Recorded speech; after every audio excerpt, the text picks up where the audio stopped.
Hi there, my love bugs. Welcome back to yours truly. My name is Katleo, and thank you so much to everyone who's already subscribed to this channel. It means so much to me. And if you're new here, maybe you've been around, you like what you see, but haven't quite yet subscribed, please do subscribe. Hit that button, child. With that out the way, Happy New Year, guys. Happy New Year. I absolutely love the beginning of the new year.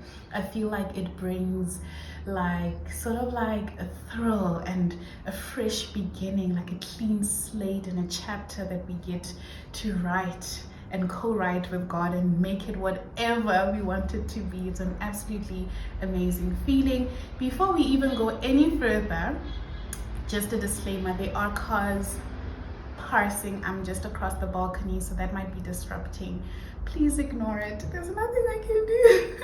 But anyway, I figured before we get into the content of the year, the vlogs and whatnot, that I just get to sit down with you guys, do a sit down video, and we just talk about how we can set ourselves up for a really good year and just be intentional about it. And just a few things that I do at the beginning of the year that make me feel and just set me in a position of success. On that note, let's get into it.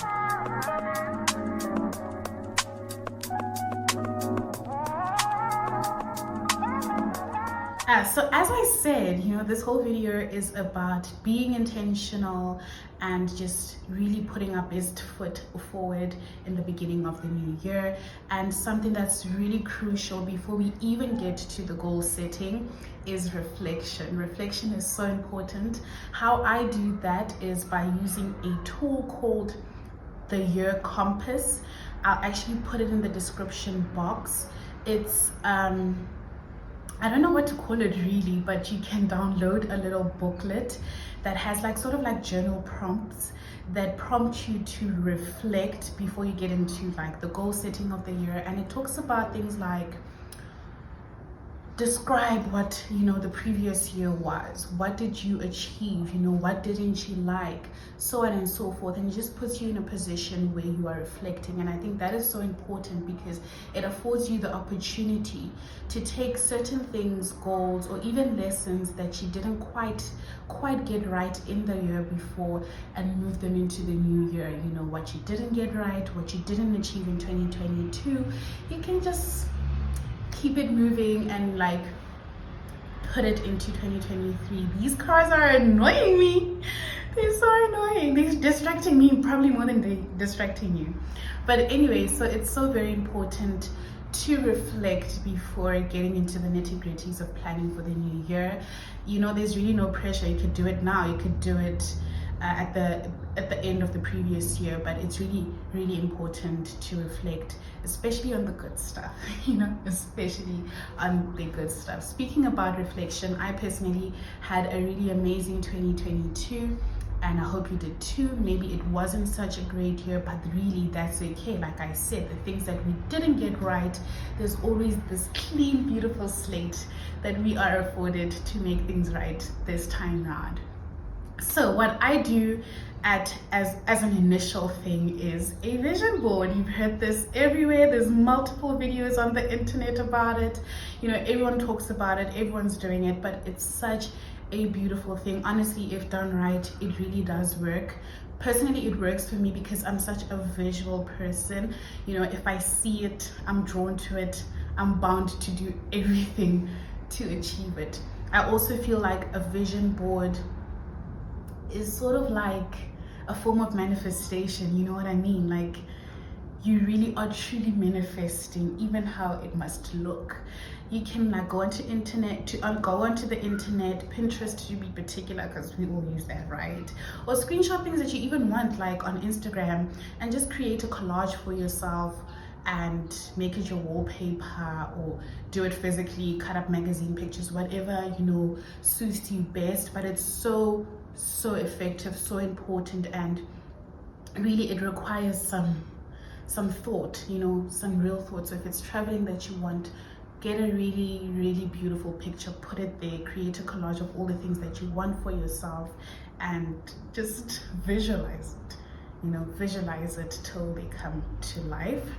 And secondly, is really, for me, an important thing to do is putting to paper what you put on your vision board. So this is essentially writing down your goals. And how I like to write down my goals is to put them into categories. So by this I mean, for example, I'll have career, I'll have finance, I'll have relationships, travel, personal development, and have all these categories, and under them put my goals that are particular to that, you know, category, and just really break down my goals. I think it's something that is so important, and that just helps you see this vision, you know, in smaller ways, but in a more like broken down way, in more detail, in more depth. And I think it's really important to see your goals in that way. It's all and good and well to have a vision board, but what do they really mean? You know, you bring your vision board into paper, into words. And what I also started doing in terms of putting words onto paper is writing a letter to yourself. I get so happy about this because I think it's such a romantic thing to write yourself a letter, and this can be done, you know, from a present tense or a future tense. So in present tense, you can be like, dear future self, this, I want to achieve this, and so on and so forth by the end of the year. Or that sound is so disturbing, it's better now. So this can be like, as I was saying, in your, you know, present tense, and you're basically talking to your future self. Or it could be you are talking as if you are in the future, and you like basically say, if one of your goals, for example, was to travel, you could say, I'm so happy that we got to travel to XYZ, so on and so forth. I think it's such a beautiful thing. And at the end of the year, or at the beginning of the next year, you get to read it back to yourself. What I did this year was I got my partner to read the letter I wrote at the end of 2021 back to myself, and it's so beautiful because it's almost like you're talking to yourself, you know, and just to realize that so many of the things that you wanted at a certain point have become, you know, a reality for you is just absolutely amazing. So that's all good and well, putting your goals into paper, but what is more important than anything out of everything is the how, establishing your how. So the how is very important. Even writing down the how is very important. Like, so for example, like I said, you want to travel, let's say to Paris. That is one of your goals, one of your travel goals. Then you in your how, you say, okay, I want to get a visa by this time, I need to save up X amount of money by a certain time, I need to maybe get a certain, you know, my body goal at a certain time, whatever it is. The how is quite essential, because many of our missed goals, many of our missed opportunities, and the things that we wanted for ourselves, the things that we put on our vision boards that we didn't get, is because we didn't establish the how. So that is very, very important. Moving into number 3, this is not for everyone, but I put it in there because it's very important to me. It's reading books. Reading books are very important to me because it's a form of pouring into myself. It's a form of empowering myself, especially because I read motivational books. I read books that, you know, bring life into my life, that pour into my life. I'm not much of a fiction person because I feel like, okay, I'm reading a story in romance, but what does it do for me? You know, I really like, and I'm not bashing anyone who likes fiction, by the way. If you love fiction, that's amazing, but I'm just saying, for this particular purpose, you know, it's very good to find yourself a motivational book. If you are not so much of a reader, maybe you could listen to a podcast or an audiobook, I don't know, but I would definitely recommend reading, particularly these 3 books. The first one is The Alchemist. The Alchemist is a beautiful book that every reader has probably read, and most people are like, it's so overrated. Child, listen to me, it is not overrated. The wisdom in this book, the pearls of wisdom in this book, are actually life-changing, if I can exaggerate that to that point. The book I really like mainly because it takes you on a journey. a journey that resembles life. You know, in life you will be met with obstacles, such as the birds singing outside. You will be met with obstacles. You'll be met with, you know, good things, bad things, disappointments, achievements, good stuff, not so good stuff, you know. And the whole point of this book is to say that even on this life's journey, the whole focus is where you're going, you know. The focus is where you're going, and more than anything is that the universe will conspire with you to get you the things that you want. Okay, and that is really just, it's so beautiful. It just takes you on a journey. So please try out The Alchemist. The second book has my heart. It's A Return to Love by Marianne Williamson. I hope I'm saying it right. Williamson. Marianne Williamson. She is the person who said, our greatest fear is not that we are inadequate. Our greatest fear is that we are powerful beyond measure. And with that alone, you need to read this book, because the rest of that poem is in this book. And it basically talks about tapping into that power and realizing that God is love. God is love. And there exists nothing else but love. What I really love about this is that she doesn't limit God to who we, you know, understand him or think he is in a Christian sense. You know, she just you know, shows that God, whoever God is to you, the creator, is love, and that everything else that is not love or does not stem from love, such as fear, such as all these negative thoughts, feelings of being inadequate, are all just an illusion. And if we can tap into the power of realizing that these things don't exist and only the good exists, then we could achieve so much more. We could really go out and do and be and just you know, tap into the greatness that we are. And I absolutely love it. Oh, I love this book so much. It talks about love in such a beautiful way, you know, romantic love, platonic love, and how soulmates should not be put to a time, or how their longevity, for example, love shouldn't be, you know, time shouldn't be placed on love and how deep it is and how much it means, you know. But get this book, please do. It's a recommendation of mine.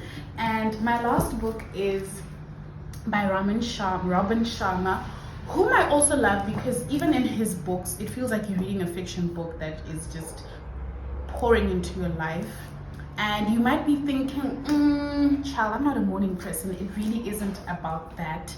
He only just, you know, emphasizes that owning your morning is really a way of elevating your life, in the sense that so many successful people get to do so many things, and you just they wonder, like, how can this person be so many things and excel in so many things? It's because with being up earlier, you get to be more intentional about your day. You get to accomplish way more, and it's really about the small habits. So it may not necessarily be about waking up at 5 a.m., but it might be a habit that you take that really, you know, helps you towards achieving your goals and elevating your life. It's also such a beautiful read. It is quite thick because he tries to incorporate, you know, the theory that he's, you know, putting out there and the facts, and he's also taking you on a journey through these, you know, characters. It's almost fiction-like. The sound is annoying me. I think every video is just gonna be like the bird, the car. I hate that for myself.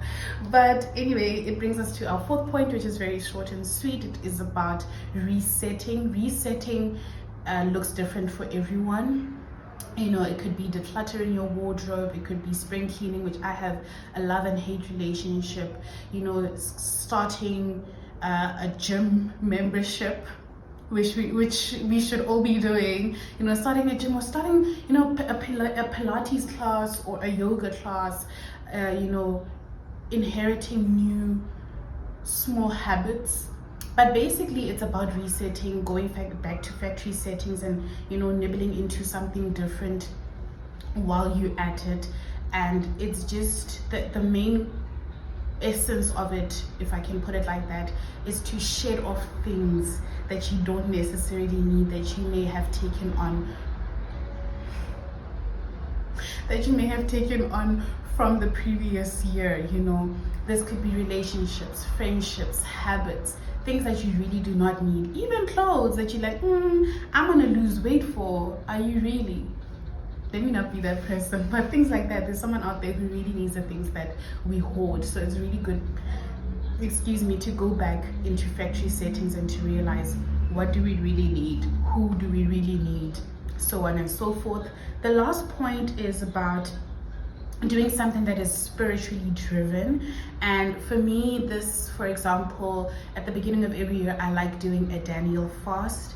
And it's really about tapping into, or putting yourself in a position where you are humbled.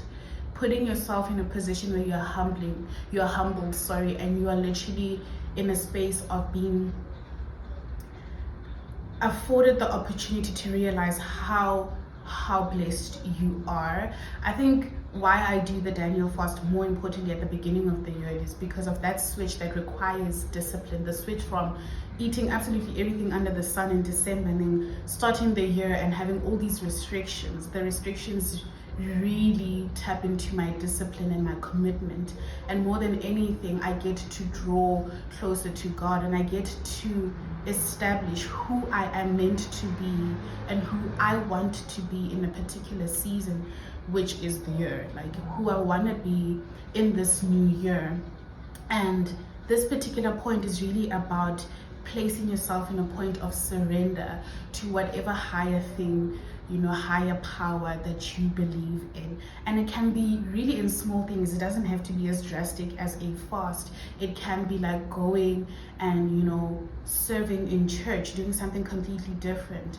It can be volunteering at a home, going to help less fortunate people, like just doing something outside of yourself, something that does not necessarily benefit you but is for the benefit of others, something that is humbling. And I like the energy and just the position that surrender, as I was saying, I love the position that surrender puts you in, because it places you in such a point of vulnerability that you are literally forced to listen to something that's outside of yourself, to silence the voices, the negativity, the so many things that go into the brain and all that we think, that you just put in a position where you are just still. And stillness comes with such wisdom. Stillness comes with so many answers. And in that time, you get to realize and understand who you're meant to be and who you want to be in this particular season. And this brings me to, I watched y'all's channel. You probably would have bumped into her video if you follow her or subscribed to her channel. She talks about how maybe this year we should do something different, where we move away from the mentality that we always have, in the sense that we say from my mouth to God's ears, but rather we tap into from God's mouth to our ears. And I think that is so symbolic of surrender, having heaven down goals, where we're saying, let God speak life into your life, let God speak life into your goals, but more let him speak his goals onto you, and follow that more than anything. And I think it's beautiful to invite God into your goals, so that if it is really aligned with what he has to speak life into, then that is amazing. But it also affords you the opportunity to hear what goals he has set for you, and so you can co-create and co-conspire to just create this magical year, or this magical life in this time, in this season. So I think it's absolutely beautiful to put yourself in a place where you are humbled, in a place where you surrender and you do things for the benefit of others. Yes, you will be rewarded, but it's just such a beautiful thing. on that note, with all the disruptions that we had, I'm wishing you guys an absolutely amazing 2023. I hope that it brings you all the joy in the world, that you get to achieve everything and more, that you get to be exceeded by God. You know, God's grace exceeds your expectations, and that you get to journey with me more than anything, that you get to journey with me in my goals for this channel and whatever and wherever it goes. I'm super excited for what it'll bring. You know, we are gradually growing. It's beautiful to see. These cars are annoying. Let me just wrap this up. It's beautiful to see, and yeah, let it be, you know, a representation of how growth can be such a beautiful thing if you let it be. On that note, thank you so much for watching, especially till the end of this video. I hope that you guys enjoyed this video, that you'll take a few pebbles and pearls of wisdom from it, and that you do like, comment, share, and subscribe, and I'll see you in the next video. Till then, love you, bye.